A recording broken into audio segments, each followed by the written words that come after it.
to let you know the recording is in progress, as it likes to do. So what I'm going to do is I'm going to be sharing my screen in a second and share some slides with you. Jenny, could you put the link to those slides in the chat for everyone in case they want to follow along? That would be fantastic. And then I'm going to introduce myself and a couple of members of the team, and I'll be talking to you about our study today. So now I'm going to do the sharing of the screen, and hopefully that will work. And hopefully Jenny will tell me if that's working okay and you can see the slides. If anyone currently can't see the slides, please do tell me, as that's probably a key part of it. So what we've got in the chat for you is a load of resources, including the slides if you want to follow along, that Jenny's put there. And Jenny, maybe pop them in the chat again in about 10 minutes or so in case people join late. That would be great. Super. So thank you so much, everybody, for coming along and joining us this lunchtime. My name's Dr. Emma Davis, and I'm a researcher at Oxford Brookes University. And today I'm going to be sharing some findings from a research study that we've conducted that was funded by a charity called Prevent Breast Cancer. And we're going to be focusing on the topic of raising awareness of the link between alcohol and breast cancer. I've got a couple of team members here with me today who I'd like to ask to very briefly introduce themselves. The first one is Jenny, who's my co-pilot today. So Jenny, would you like to say hello quickly? Hello everyone, I'm Dr. Jennifer Seddon and I'm a senior lecturer at Oxford Brookes along with Emma. I've been working on the study alongside her and I'll be very much in the background today, but I'll be in the chat answering questions as we go through. Thanks, Jenny. And we're also joined by Kathy, who's been involved in our study today. Do you want to introduce yourself, Kathy? Yeah, hi everyone. I'm Kathy. It's great to see so many people here. I've been part of the public advisory group on this project, and I was also leading the focus groups, which you'll hear about later. Thanks so much, Kathy, and thanks everybody. So the plan for our webinar today. So first of all, we're going to be doing a little bit of a talk, but before that I'd like to find out who's joined us today. So we've got a little poll for you which hopefully will show up, and you can tell me if you can't see this. Jenny, can you see this okay? Yeah, so we'd like to know who's with us today. We've got a couple of questions for you to answer. And while you're taking time to answer that, if you can see that okay, I'll just explain a little bit of an outline of what we're going to do. So I've got some slides kind of in a kind of talk style as you might be expecting that I'm going to go through. Hopefully I'm not going to take longer than about half an hour on those slides, although I get very enthusiastic, so I might go a little bit longer than that. And I'm going to be sharing with you some findings. I'm going to be sharing with you a little bit about the background of the study that we've been doing, and also our recommendations and what we think should happen next. And then we're going to open it up to you, to questions or comments or any feedback that you'd like to give us. And as we go through today, I'll probably make reference quite a bit to our study website, which Jenny shared a link for in the chat, and can share again later on if that's useful, because a lot of the resources and things that we've produced from our study are hosted on our website. And if you've got a little bit of time later on today while you're having your afternoon tea, or you want a break from something else, then we'd love you to go and explore our website and give us a little bit of feedback on there as well. So I'll be making reference to that as we go through, and then we'll finish well in time for you to do the next thing you need to do today. So hopefully what I think I can do is, if most people have had a chance to participate in the poll, which it does say they have, is I can end that poll and we can have a look at who's joined us today, I think, anyway. Can we see that, Jenny? Can we see who's here? Yeah, so we can see kind of who's joined us. So it's quite a varied group of people. And we've got some people who've been in our study, and we're so grateful for your support and input, and really happy to see you today. We've got some people from local authorities. We've got some people who are researchers and some people from charities. So we've got people who probably want quite different things out of our webinar. So as we go through, if you've got the slides there, you'll be able to see some additional links underneath some of the slides, which will give you some academic references or some websites with additional information if that's the sort of thing you want. Or you can, again, have a look at our resources if that's the useful thing for you. So that's really handy to know who's joined us. And I'm going to stop that now, I think. Has that gone, Jenny? Yeah. and then I'll go back to sharing my screen. Hopefully, she says. Right, give us a nod, Jenny, if you can see my pink screen. Okay, great. So I'm going to crack on then with the talk. So I have mentioned this bit already, that this is the outline of the talk. There's a QR code there, which is our study website, which I've mentioned already. Okay, fab. So as I said, I'm going to start with giving a little bit of background information. First of all, I'm going to start with thinking about background information about alcohol and cancer in general. So as we know, cancer is a really significant health concern for lots of people all around the world. And it's thought that encouraging healthier behaviours and behaviour change could possibly prevent up to 40% of cancers. But compared to other potentially modifiable things about our behaviour, such as maybe doing more exercise, alcohol has received less attention in terms of its role in cancer. And there's evidence to suggest that alcohol is a cause of 7 different types of cancer that's there listed on the slide. And one of those is breast cancer in females. Now, it's important to note that actually that doesn't mean that alcohol is completely not associated with other types of cancer. There's still evidence emerging on the role of alcohol in other cancers, particularly prostate cancer and melanoma. But in terms of breast cancer, that's our focus today. Now, you might be aware that breast cancer is a very common cancer. It's the most common cancer in the UK and the most common cancer for women. And it's thought that 1 in 8 women now will be diagnosed in their lifetime with breast cancer. So it's a really important topic for us to find out more about. And about 56,000 women every year are diagnosed with breast cancer. So it's a very big population of women. Now, we know a lot more about detecting the early signs of cancer. You can see on the slide there some information about what you can do to understand and check your breasts for signs of breast cancer. There's also a link there to the Prevent Breast Cancer website that tells us a lot about what we can do to kind of keep an eye on our health. But evidence suggests that it's possibly around 10% of breast cancer cases may be linked to alcohol consumption. So it's quite an important modifiable risk factor. Now, it's really important to say that we're not at all ever saying that anybody is responsible or at fault for their breast cancer or indeed any type of cancer at all. If I was diagnosed with breast cancer tomorrow and I do drink alcohol, it would be impossible to say that it was the alcohol that was the reason. There's lots of other environmental factors and things that I do and don't do, and in the world that we live in, that might have linked to that. So on an individual level, that's a really, really tricky question, and one that we've grappled with a lot throughout our study. There are some other kind of non-preventable risk factors of breast cancer. 2 of the most important ones are being female and getting older, and that's not something we're looking to prevent, of course, because 8 out of 10 cases are in women aged over 50. But when we're looking at these preventable aspects, we know that alcohol is a significant factor there. And you might be thinking, well, okay, but how does that happen? And there are a number of different potential explanations as to why alcohol may increase breast cancer risk. 3 of the main ones are firstly that alcohol increases the levels of estrogen in the body, and high levels of estrogen can increase risk of breast cancer, particularly estrogen positive breast cancer. Also the way that alcohol is broken down by the body. Alcohol is broken down by our liver, which a lot of people are aware of, and it creates a chemical in the liver called acetaldehyde, and that's a carcinogenic compound, which means it can cause cancer. And another explanation is that alcohol increases breast density, and higher breast density is associated with increased breast cancer risk. There are some other factors that are potentially at play, for example, the way that alcohol affects our immune system, and how we absorb nutrients in the body. But those are the sort of 3 main examples. And despite this very strong evidence about the link between alcohol and breast cancer, when we look at different research studies that have asked people about their awareness about the link, we find that it's very low. So on the whole, across a number of studies, about roughly 1 in 5 people are aware of the link.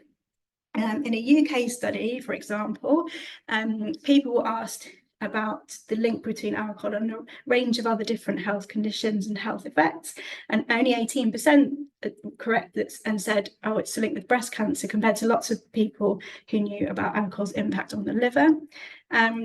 19.5% of women attending breast screening, and in the UK, were invited from the age of 50 for regular breast screening.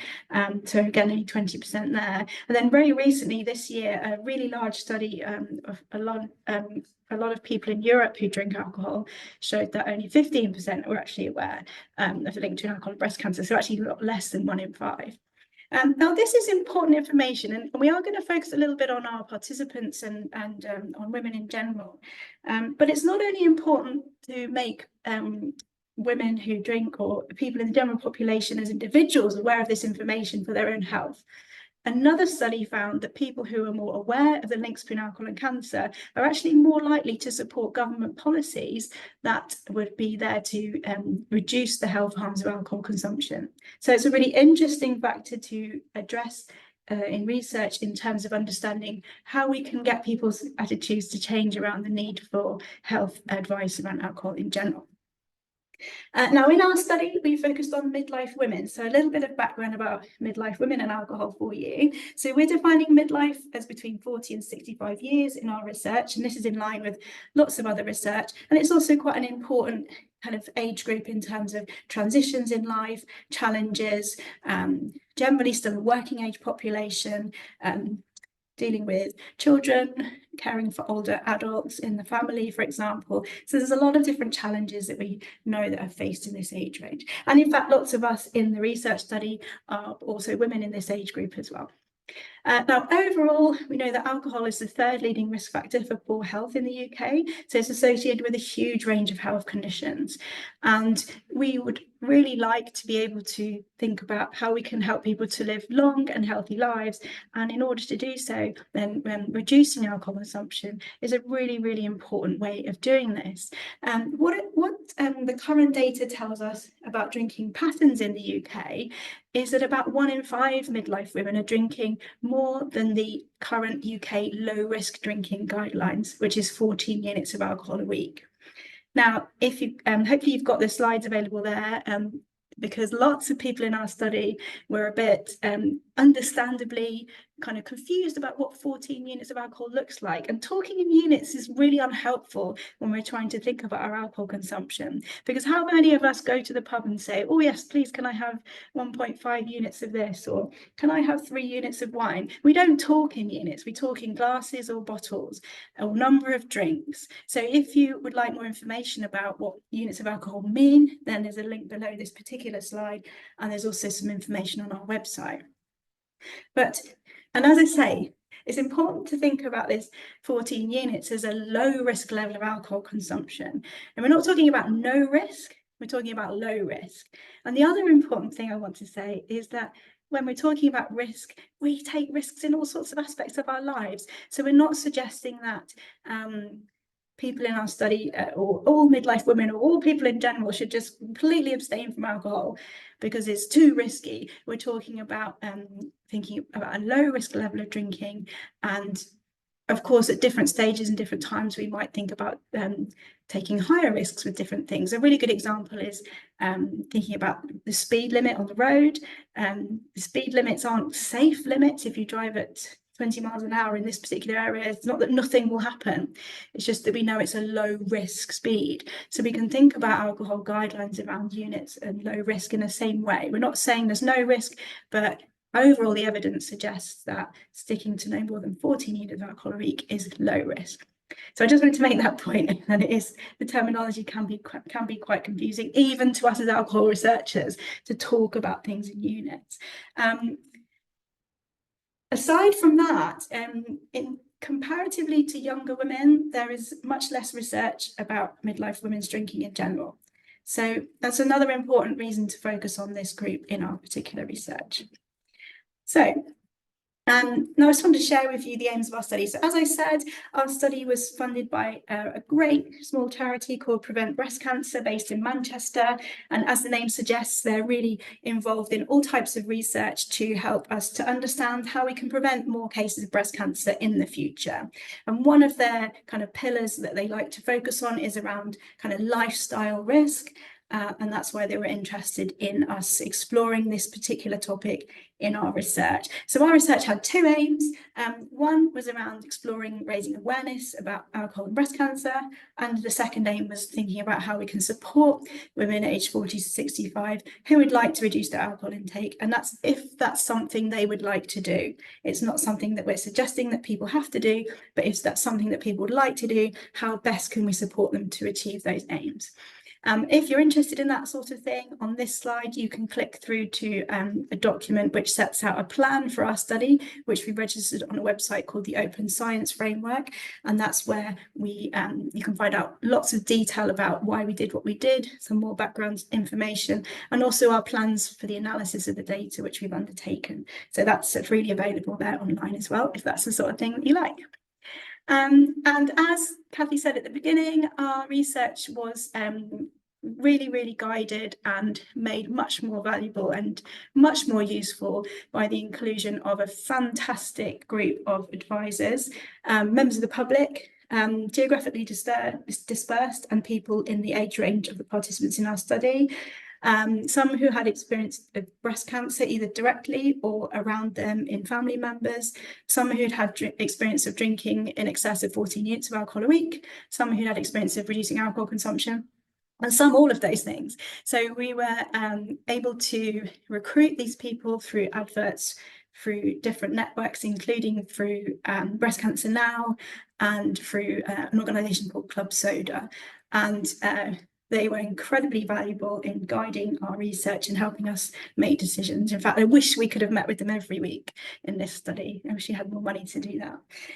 So they're a really important group, but also a really important group in our study was our participants. So I just want to show you a little bit of information about the people that took part in this research, just to give you some context for the comments and data and quotes that I'm going to show you a bit later on. So we did a study which had 3 different parts. We called them 3 different rounds. And it's a style of study called a Delphi study, which is the idea is that you're kind of going to people who are experts in a topic. And in this case, our experts were women aged 40 to 65 who had experience of drinking alcohol either currently or in the past. And that was our really kind of inclusion criteria. At this point, I do want to say something about the diversity of the sample in terms of particularly sex and gender. So we're very keen to acknowledge that there are some very different influences on drinking behaviours and outcomes depending on someone's sex or gender. So when we're talking about breast cancer risk, we're talking about female breast cancer risk and alcohol consumption. So that's very much around the sex difference. But when we're talking about women's drinking, we're talking about gender differences here as well.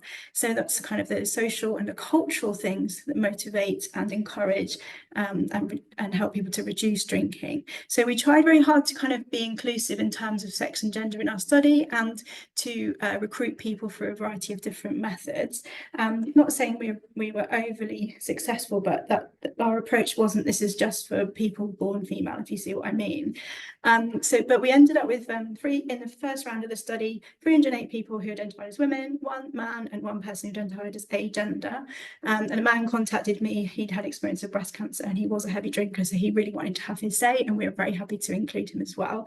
Of course, men do also get breast cancer, but at much lower rates. So it's about, I think it's under 400 men a year get diagnosed with breast cancer. That's compared with 56,000 women. So it's really important for everybody to be aware of the need to check their breasts and also to understand kind of risk factors. But we're focused very much more on women for the reasons of just the prevalence there. But we weren't trying to exclude anybody. We also tried very hard in terms of thinking about the composition of our participants more broadly. So there's some percentages there on the slide about the ethnicity of our sample. I'm not claiming at all that this is a representative sample. It absolutely isn't. It was a completely opportunistic sample, but we have managed to recruit people from different range of backgrounds. We've also got a sizable chunk of non-drinkers, but the non-drinkers in our study were people who had experience of drinking alcohol in the past. We also had a really good chunk of people who had experience of breast cancer themselves, who were incredibly generous in terms of sharing their views and opinions, which was really valuable. So that's kind of the start of the study. As we went down into the next parts of the study, we had some focus groups with people who had taken part in the survey. In our focus groups, we had 33 women, and we then also had a stakeholder focus group. And what I mean by stakeholders is kind of interested parties who have got experience of working either with women with breast cancer, in alcohol charities, or also breast cancer and alcohol researchers, to share their views as well. And then in our final bit of the study, we had a workshop, and 12 of those women who'd taken part in the focus groups then took part in our workshops as well. So the data that I'm presenting and talking about today comes from all of those bits of the study, and those different ways of collecting data. So that's the kind of background of it. So thank you for bearing with me there. And I'm going to tell you some more information actually about the results. And I'll just have a little bit of water there. So first of all, I'm going to tell you about our results relating to awareness, and then I'm going to tell you about our results relating to alcohol reduction. So awareness, very briefly, we did ask in the survey, we asked on a kind of 1 to 7 scale how aware people were of the link between alcohol and breast cancer before the survey. And obviously we talk about it a lot in the survey and in the recruitment materials. So difficult to tell if this is kind of accurate, or people were giving us that information, or they became aware of it through the survey. But we did find that kind of almost a quarter said they had no awareness at all before they did the survey, and then about just over a quarter were highly aware. Now, onto the main findings around awareness and how we might go about thinking about increasing awareness. So during the course of this study, we generated a huge amount of data, particularly around raising awareness in the survey. Everyone who took part in the survey was asked to kind of conceptualize the problem as a campaign. So how would you create a campaign to raise awareness of this link? And then people that took part in focus groups were asked to explain a little bit more about their answer in the survey, to kind of reflect with other people, and to talk about kind of what would be kind of good and bad ways of potentially doing this. And what our fantastic research assistant has done for us with this data at the moment is kind of bring it together and think about what are the different types of messaging, what are the different issues that people came up with. And we've kind of come up with 3 main groups, and they're called hard hitters, storytellers, and doubters. Now, I don't want you to think that everybody is only one of these things. There are obviously lots of other things going on in the data. Also, you know, at some point we might be one or the other in the same day, or all of these things at some point in our lives. But in terms of our data, it's helpful to conceptualize them into these different headings. So I'm going to tell you about each group. So firstly, our hard hitters. So this is a group of participants who, many of whom who had experience of breast cancer themselves, and who had been unaware that there was a link between alcohol and breast cancer before diagnosis. So some of these participants felt very, very strongly that this is a message we need to spread much more widely, and we should do it in a very hard-hitting way, potentially using shocking images, shocking graphic images. This is a message that needed to be everywhere. We had people saying, I want this to be on TV, in billboards, and so on and so forth. And this group also had a really strong preference for the use of particular statistics, and for explaining the sources of statistics as well. So just to illustrate some of the comments that we had from people who might come into this category. So our first quote on this slide, this is one of the people who said this needs to be everywhere, and particularly this person, this needs to be everywhere because it's frightening just finding about this now. So there's a lot of sense in the data of people being kind of a little bit angry and frustrated that there's this kind of really important link and it's not more widely known. And in particular for people who had experience of breast cancer, it's like, how come we don't know all of these things already? Many people talked about, as I said, shocking imagery and graphics that could be used. And again, the use of statistics was very important. The second group of people we call our storytellers, and this group are people who tended not to have had experience of breast cancer themselves, but not all, some of them had. A lot of them had also had experience of reducing their alcohol consumption, and so they had experience of thinking about how that would work for them.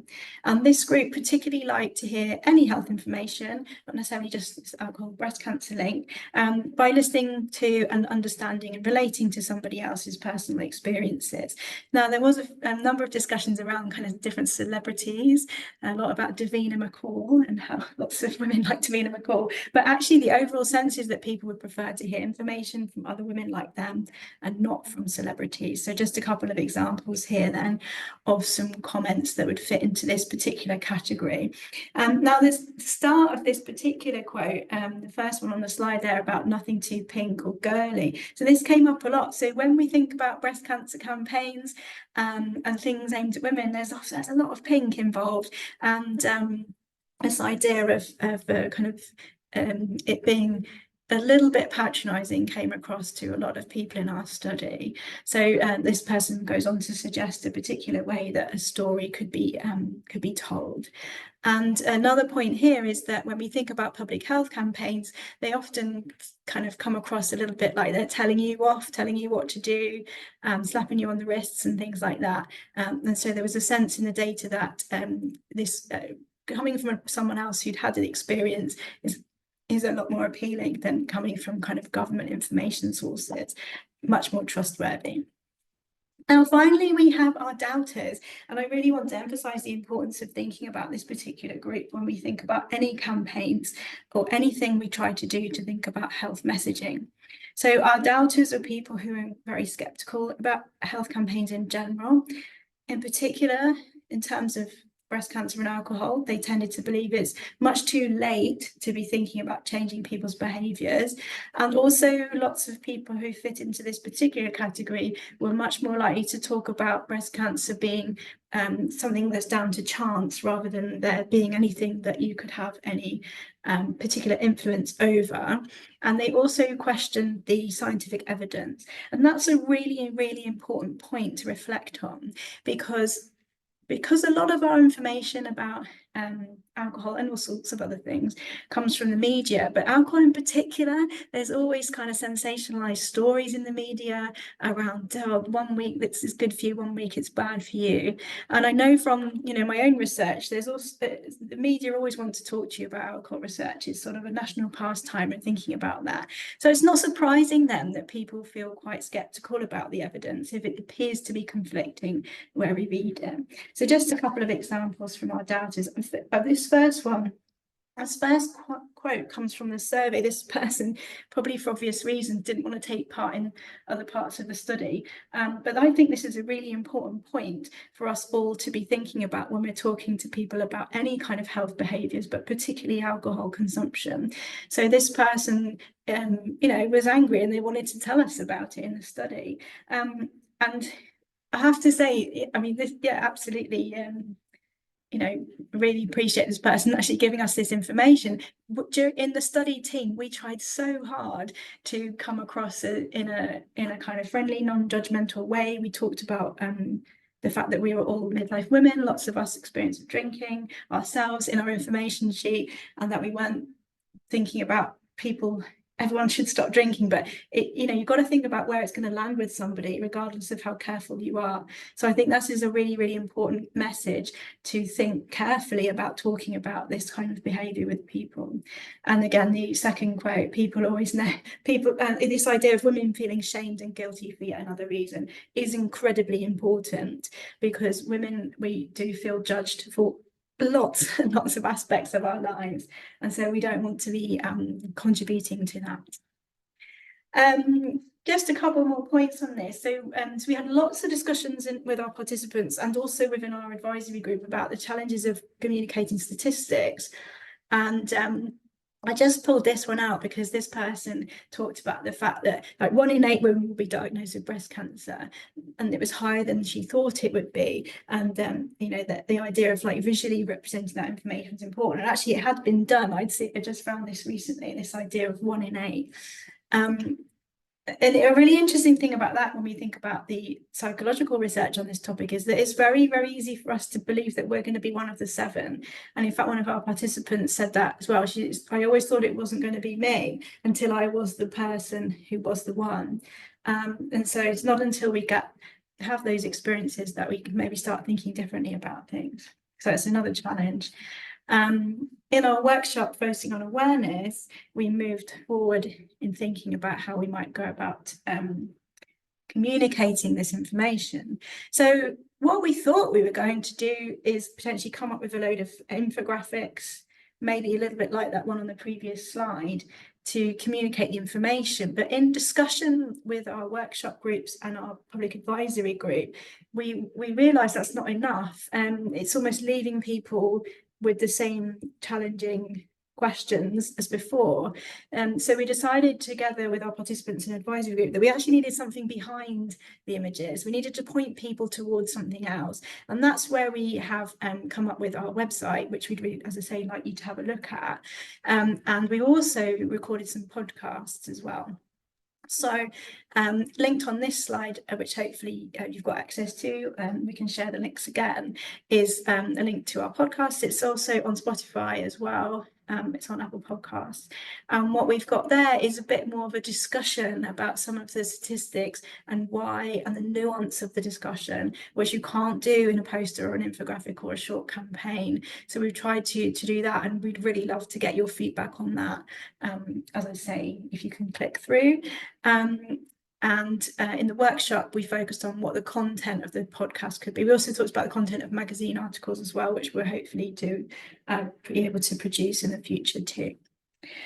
So that's the awareness side of things. I want to talk to you very briefly about some of the other challenges in the project relating to our aim about how to support women who would like to drink less. So as I say, we framed this as how could we help people who would like to drink less do so if they wish to do so.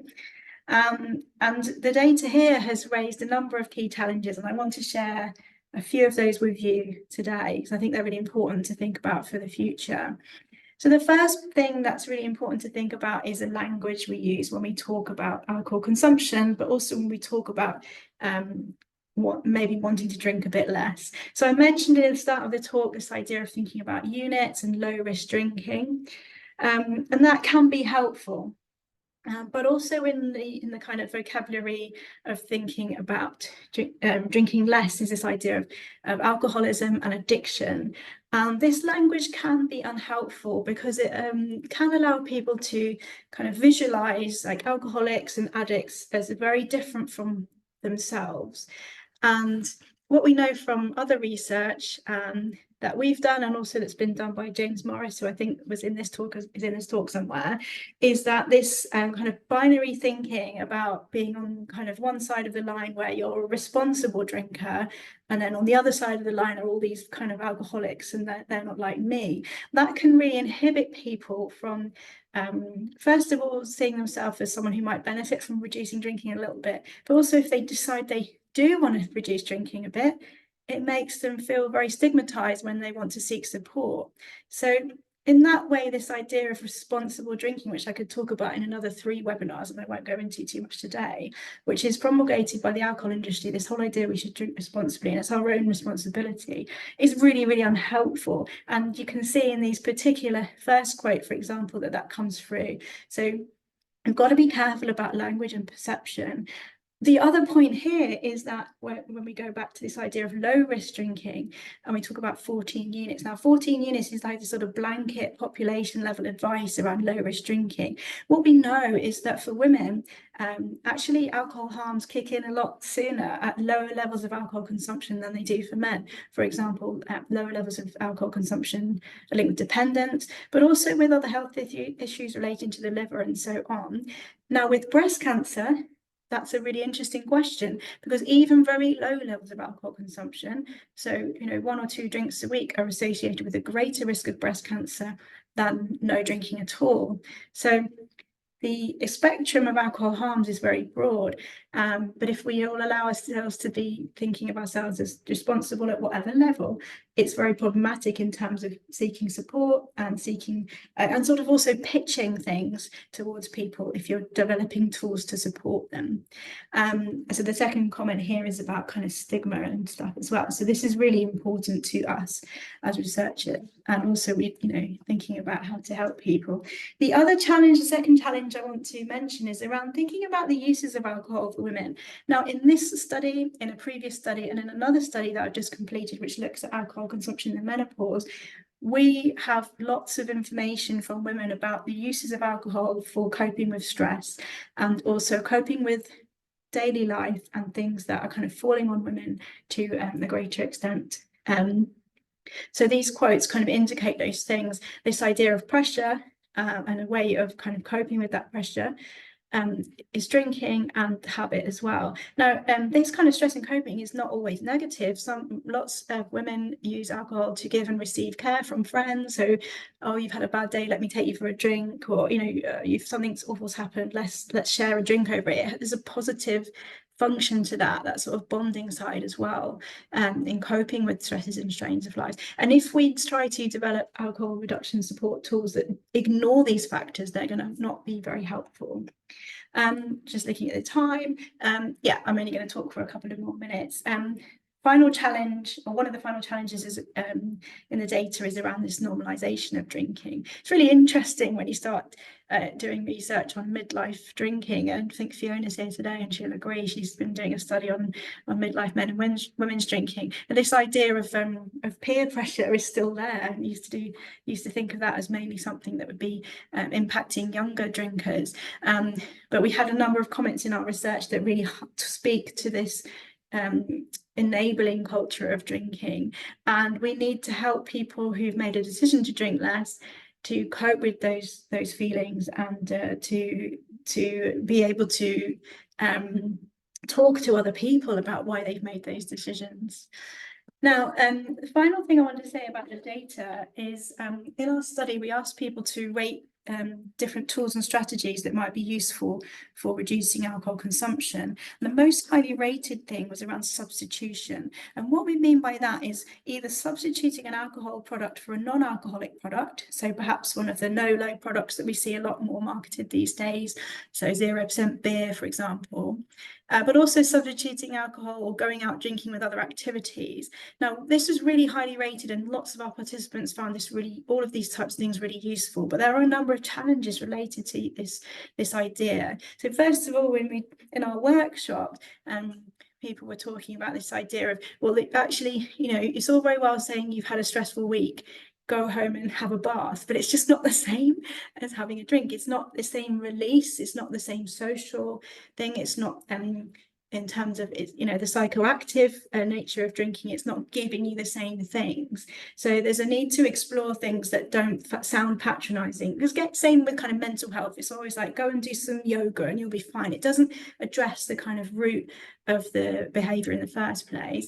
And interestingly, there's things around no and low alcohol products that are a bit challenging as well. So the government recently announced that they would like more, they call at-risk drinkers, so people drinking more than 14 units of alcohol a week, to switch to these products, but there's a real lack of evidence to show that they help. Now, there's evidence in our study that shows they've been helpful for these women in our study, but over the population, over bigger samples, we still need more information. We don't know whether this kind of thing might widen or reinforce health inequalities.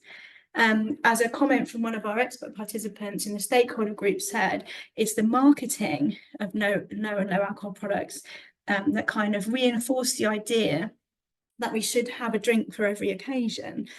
These are just some examples that I found the other day. This idea that essentially they're the same, but not with the alcohol. So we need more evidence, much more evidence on this before we can be really confident that it's going to be okay to suggest and useful for everybody. Where we're going with the alcohol reduction piece of our work is we're also incorporating the idea of storytelling. We've got some imagery and some information on our website for you to explore, where we've collected a range of different stories and experiences from our participants who've been really generous in sharing those. And there's lots of stories and experiences about what benefits people have felt from reducing drinking, and they're not linked to breast cancer specifically. They're linked to more short-term things and feelings and relationships that people had. So there's an example on the next slide as well, which you can have a look at on the website, a few different clips, and also some incredibly generous participants shared their personal stories of reducing their drinking on a second podcast as well, which we'd love you to have a look at. So this one is a nice quote, because it talks about this experiencing different events for the first time, but also the challenge as well of talking to other people about it. Okay, what do we think should happen with these results? Well, the first thing I'd like to say is we asked our public advisory group, what do you want to happen as a result of this project? There are some really, really clear things that need to happen and that we think should happen. And then we're currently writing up the results into different reports and formats where we hope we can influence these things. Firstly, we really, our participants and advisors, really want this message to be spread widely. It's not something that's talked about very often, but even if you go away from this webinar and just mention it to somebody, that would be a really good way of starting a conversation, and also think about why we don't know this information already as well. Our participants in particular think that this information should be definitely mentioned at breast screening appointments. There was also loads of discussion in one of our public advisory group meetings about alcohol labels, so health warning labels, or point of sale, which there's a lot of discussion about as well. And the other thing, particularly in our advisory group, was around talking to people after breast cancer treatment and talk about healthy lifestyle. But healthy lifestyle encapsulates a lot of things. There's a need very much to talk specifically about alcohol on its own. So this is how we would summarize those things. So our participants in this study would really like you to pass this message on. Have wider conversations with people. Be specific. Don't just talk about lifestyle. Alcohol is a very different aspect on its own. People talk about diet and physical activity, and alcohol is a different thing. If we talk about alcohol in this kind of umbrella term of lifestyle, it takes away from the specific impacts that alcohol can have, but it also allows us to think, well, I'm doing really well with my exercise and I'm eating my fruit and veg, so it's fine for me to drink this, this, and this. It allows ourselves to say, overall, my lifestyle is healthy. So to be specifically talk about alcohol. And the most important thing is to be sensitive. So no one's ever to blame for any cancer diagnosis. No one's ever to blame for their breast cancer. But people can feel judged. You need to be very careful when you talk about this topic. And I've learned so much about that from our very generous participants and advisors. So understanding that potential for people to feel judged about their behaviour around alcohol consumption is so important when we're thinking about raising awareness. We've got some recommendations, about what we need to do in terms of alcohol reduction. Of course, maybe drinking less, doesn't necessarily reduce someone's risk of breast cancer. They may have other big risk factors. So that's why we've kind of moved these recommendations into two separate pieces. But there's loads of great benefits from reducing alcohol consumption, really great short-term benefits. Definitely better sleep is a really big one for me. Just feeling more energy, things like that. Obviously there's loads of long-term potential benefits, but we tend to be thinking in the short term, don't we? And we always like to think, tomorrow I'll feel great. So there's lots of really, really important reasons why all of us should think about drinking a bit less. But there's a real lack of kind of resources that are focused just on particularly midlife women. There's lots of very general apps, some great apps out there, but they don't necessarily speak to our group of participants in a way that acknowledges their experiences and gives tools that they find appropriate. What we need to do is understand people's reasons for drinking. Now, people have a range of very positive, negative, and sometimes ambivalent reasons for drinking alcohol, sometimes habitual drinking as well, which we don't have an explanation for in the moment. So any kind of advice or resources that we're providing have to think about both those things, which can be happening simultaneously in one person. And so because we don't have so much evidence on midlife women's drinking and kind of motives and all of those things, we need to take into account the kind of individual reasons why someone's drinking. But, and I think probably really important to remember, that, you know, we're individuals operating in a kind of highly commercial world, in a world where alcohol consumption, excessive alcohol consumption, is normalized and celebrated. Women in midlife have grown up in a time and come of drinking age in the UK particularly, when alcohol legislation has become more permissive, later licenses, alcohol affordability has gone down in by a huge amount over the last 40-50 years. So we're individuals operating within this particular commercialized environment.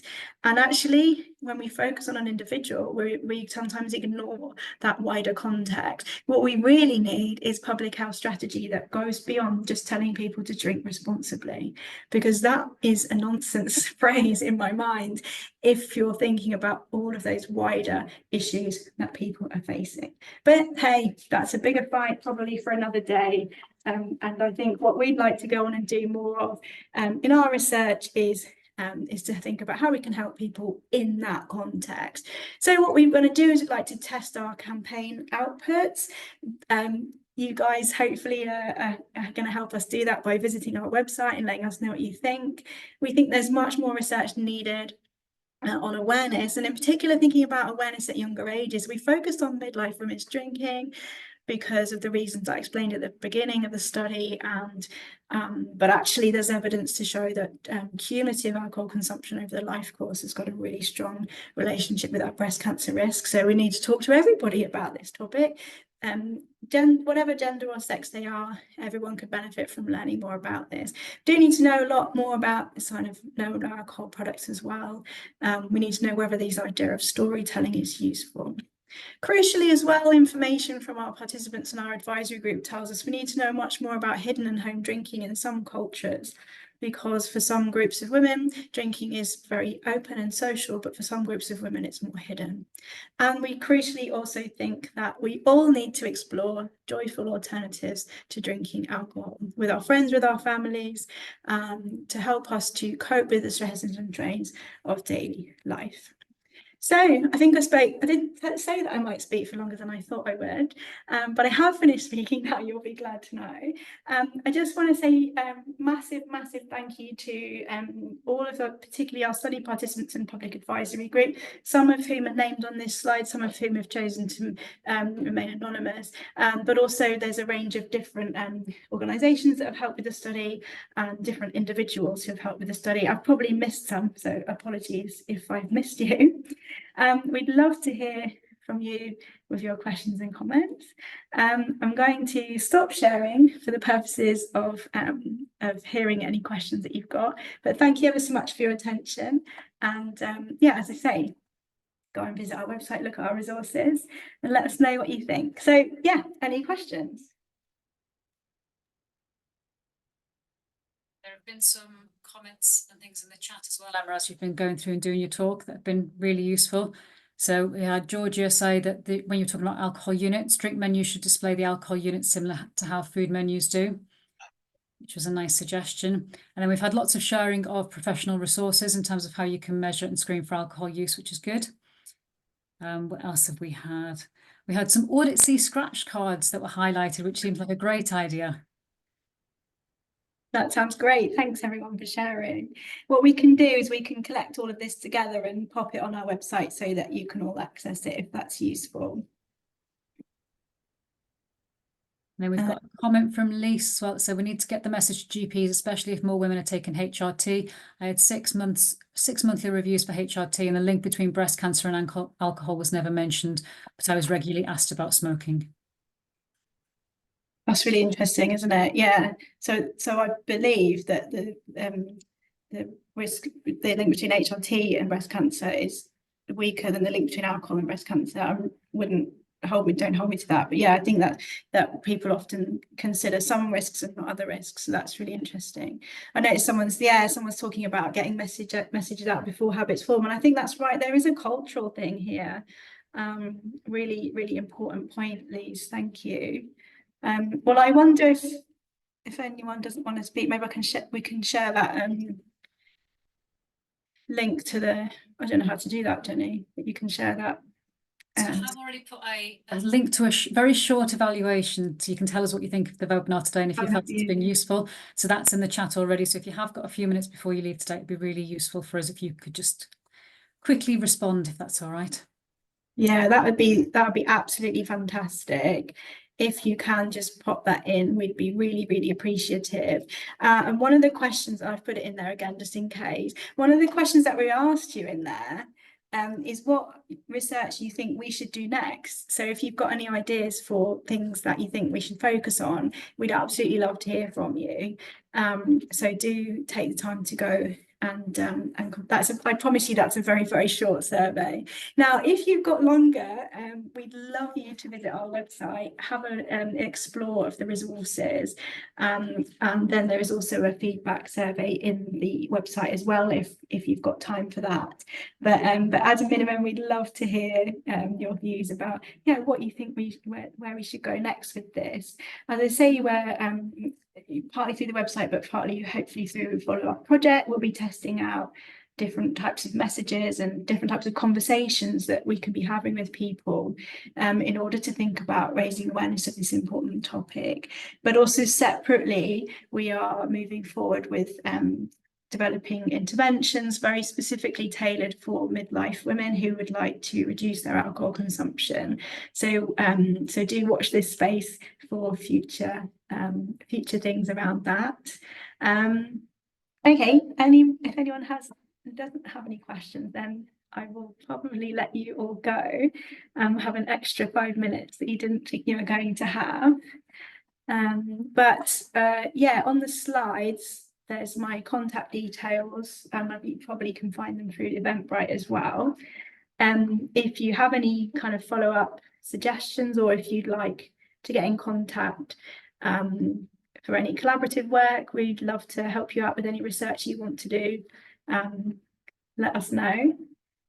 But thank you so much for your time, everyone, today. I can see some people saying goodbye, so thank you all for coming along. I can see, so there's been a few of our participants have been in the talk today, and I just really want to express our gratitude to those as well. So have a fab rest of the day, everyone. Hope the sun's shining with you, and hopefully our paths will cross again in the future. Thank you. Bye, everyone. Bye. Bye.